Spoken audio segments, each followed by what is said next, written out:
An important skill I use to engage students is to take the time necessary to build rapport with each of my students.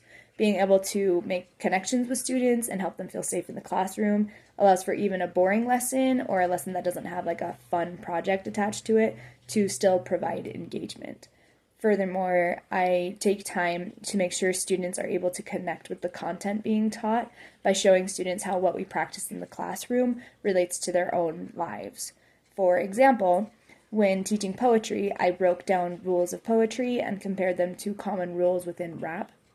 And I had students practice the format and structure of their poems through rules that we discussed. We were also able to use lyrics from songs and raps that they were already familiar with to analyze things such as rhyme scheme and rhythm, which they were able to use in their own poems. So not only does this allow for students to connect with the lessons, but it also provided a mode for them to connect with their peers, to connect with me as their teacher, and it really creates a classroom community to further learning.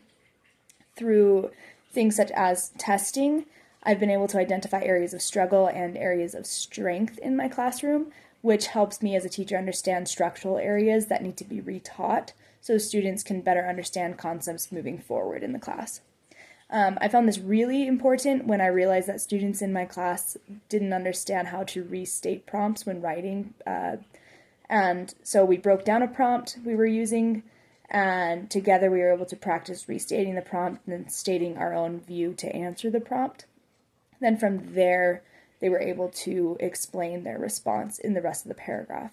By practicing prompt restatement, students were more effectively able to write their paragraphs instead of falling back on summarizing a text, which was the issue we'd been facing.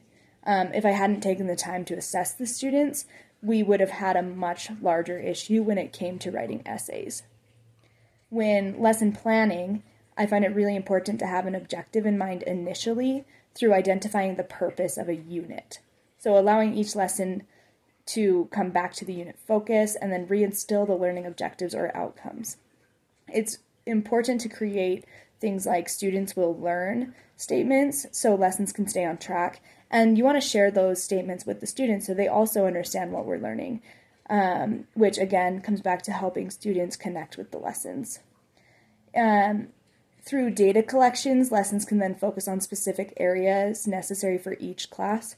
So I found it important to build flexible lesson plans that can be modified according to a particular class's needs.